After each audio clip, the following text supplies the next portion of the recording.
Une écriture sainte a été envoyée à l'humanité il y a 14 siècles. Le Saint-Coran. Depuis le jour de sa révélation jusqu'au jour du jugement, il restera le seul et dernier guide pour l'humanité. Il y a d'innombrables preuves indiquant que le Coran est la parole de Dieu. Comme par exemple, ses qualités littéraires qu'aucun être humain ne peut imiter, le fait qu'il soit exempt de toute incohérence, et la manière avec laquelle il prédit le futur, et le fait qu'il contienne certaines informations cachées. Le Coran contient un autre miracle qui prouve qu'il est la révélation de Dieu. C'est le nombre remarquable de vérités scientifiques qu'il contient. Dans ce livre qui a été révélé il y a 14 siècles, d'innombrables exemples d'informations n'ont été découverts que par la technologie moderne.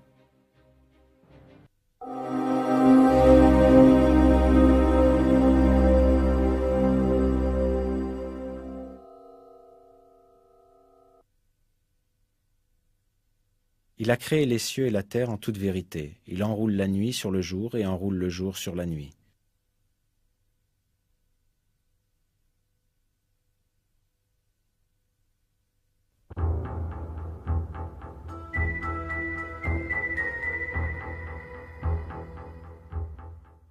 Le mot arabe qui est traduit par enrouler dans ce verset est yukavir. En français, cela signifie envelopper une chose autour d'une autre chose ronde.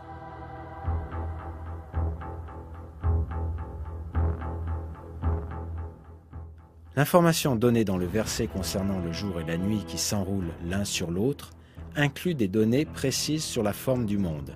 Cela ne peut être vrai que si la Terre est ronde.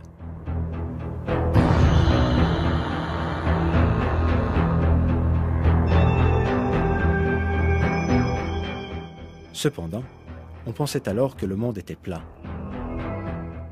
Personne ne savait que la Terre était ronde. La révélation dans le Coran que la Terre est ronde est une des preuves innombrables que ce livre saint est la parole de Dieu.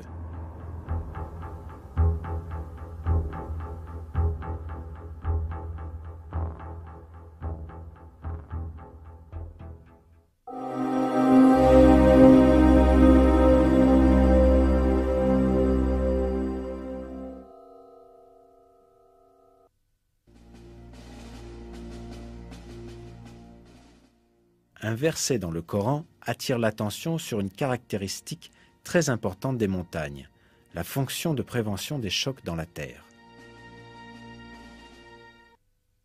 Et nous avons placé des montagnes fermes dans la terre afin qu'elles ne s'ébranlent pas en les entraînant.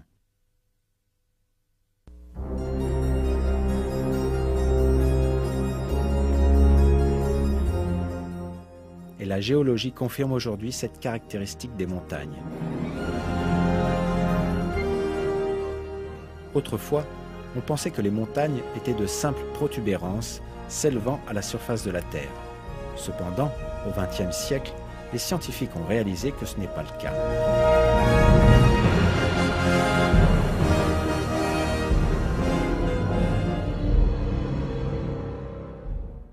Les parties connues comme étant les racines des montagnes s'étendent aussi profondément que 10 à 15 fois leur propre hauteur. Par exemple, le mont Everest, dont le sommet culmine à environ 9 km au-dessus de la surface de la Terre, possède une racine profonde de plus de 125 km.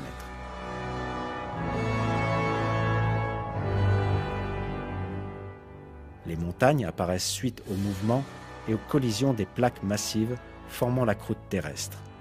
Quand deux plaques entrent en collision, la plus solide glisse sous l'autre, celle du dessus se tord et forme des hauteurs et des montagnes. La couche du dessous avance dans les profondeurs et forme une extension profonde vers le bas. Ces extensions sont les racines des montagnes.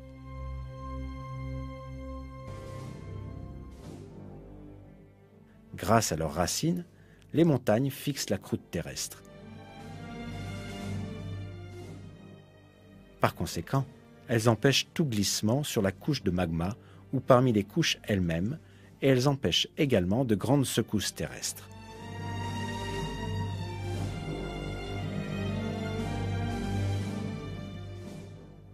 avec ces caractéristiques, les montagnes peuvent être comparées à des clous maintenant des planches de bois ensemble. Dieu nous dit dans le Coran: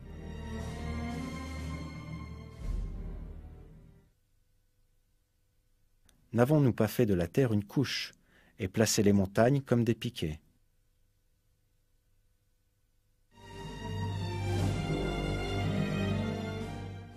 Le fait que cette fonction fût révélée dans le Coran, à une époque où personne ne le savait, est un autre des grands miracles du livre.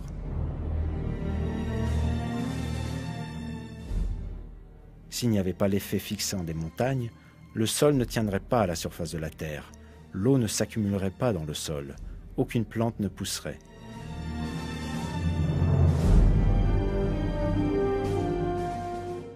En bref, la vie sur terre serait impossible.